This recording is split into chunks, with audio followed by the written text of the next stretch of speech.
Bueno, aquí me dieron permiso para empezar. ¿Qué tal? ¿Cómo están? Bueno, hoy les voy a leer un poquitito porque es largo lo que tengo que decirles. Vamos a emitir durante estos días algunos programas con temas relacionados con el belicismo, especialmente con guerras o crisis. Por ejemplo, el de la Segunda Guerra Mundial o el de la crisis Ucrania-Rusia, lógicamente preguntas sobre esos temas, ¿no? Espero que les resulten interesantes. Estas son preguntas para que ustedes mismos juzguen cuántos saben sobre la zona y los protagonistas en el conflicto que tiene el mundo en vilo. Es para eso, para saber si saben más o saben menos sobre el tema.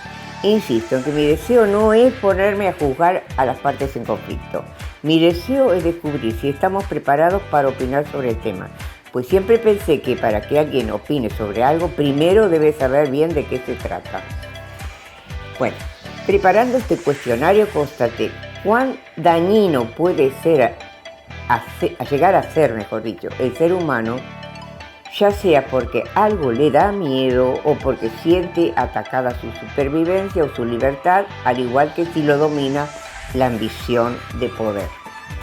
Algunos mandatarios ambiciosos tratan los conflictos ajenos como propios con el fin de sacar provecho del resultado. Un ejemplo es el gran país del norte, que hasta se mueve hacia otros continentes ajenos al suyo, ¿no?, para entrometerse y lograrlo. Un ejemplo es el gran país del norte, que ya sabemos que es Estados Unidos.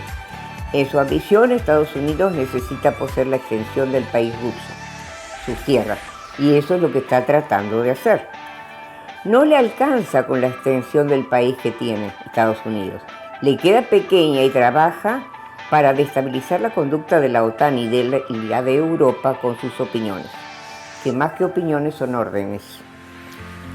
Personalmente he comprobado que la OTAN se ha convertido en una ciega seguidora de Estados Unidos y ha cercenado la libertad de pensamiento de los pueblos europeos que reciben información parcial, sesgada y deformada sobre el conflicto.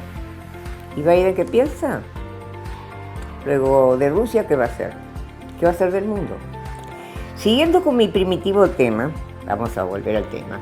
Todo esto lo digo para dar un ejemplo de lo que estaba hablando. O sea, cómo la ambición desmedida de un gobernante ambicioso en un país ambicioso como Estados Unidos puede desestabilizar la paz mundial.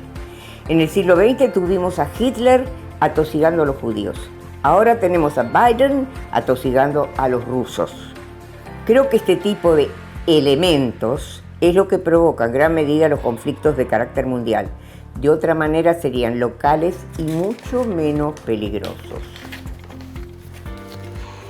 El problema grave es que, gracias a Dios, Hitler no tuvo un material nuclear, pero Biden puede llegar a tenerlo, o lo tiene. Hoy en día no es posible dejar de notar que Estados Unidos se encuentra totalmente abocado en convencer de su actitud a las masas, manipulándolas psicológicamente, ayudándose con los medios de difusión que domina. Sabemos que Rusia trató de respetar la paz y rogó 1 y 1000 veces que leyeran el Tratado de Minsk. Estados Unidos no quería que se leyera y no se hizo. La lectura del mismo no convenía porque podía parar la guerra que se aproximaba. Estamos conscientes de que hemos escuchado a Rusia miles de veces bregar por su lectura para no entrar en guerra. Rusia fue obligada a entrar en guerra para poder sobrevivir a la ambición desmedida que la amenazaba desde Occidente, comandada por los consejos dados a OTAN por un agazapado Estados Unidos. Ahora Rusia no puede hacer otra cosa que defenderse o sucumbir. Es hora de que todos los del planeta paremos a Estados Unidos y con ello también a alguien que está creciendo peligrosamente. Y ese es el señor Zelensky. Vamos a empezar con las preguntas. Bueno, vamos a hablar sobre la Segunda Guerra Mundial. Vamos a empezar por ahí. Vamos a la pregunta. Luego de la Primera Guerra Mundial, Bélgica, Alemania, Reino Unido, Francia, Checoslovaquia, Polonia e Italia firmaron un tratado mediante que se comprometían a guardar 8 pactos para mantener la seguridad en Europa. ¿Qué tratado fue ese? Tratado de Leipzig, Tratado de Locarno, Tratado de Minsk.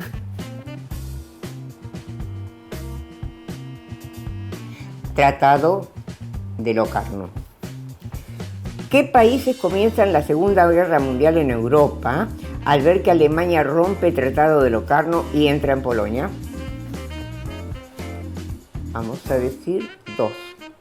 Francia y Reino Unido.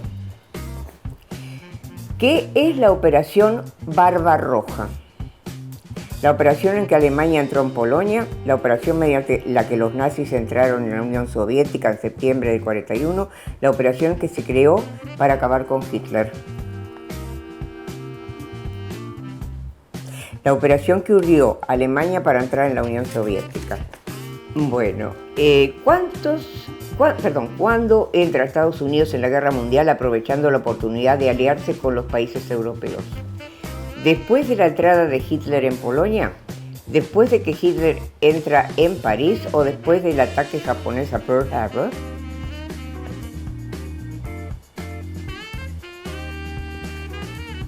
Después del ataque japonés a Pearl Harbor, Estados Unidos recién entra en guerra con Japón en el 41 a raíz de que Japón lo ataca a Estados Unidos en Pearl Harbor y Alemania sale a defender a Japón. Había un tratado entre Alemania y Japón, porque eran los dos del eje.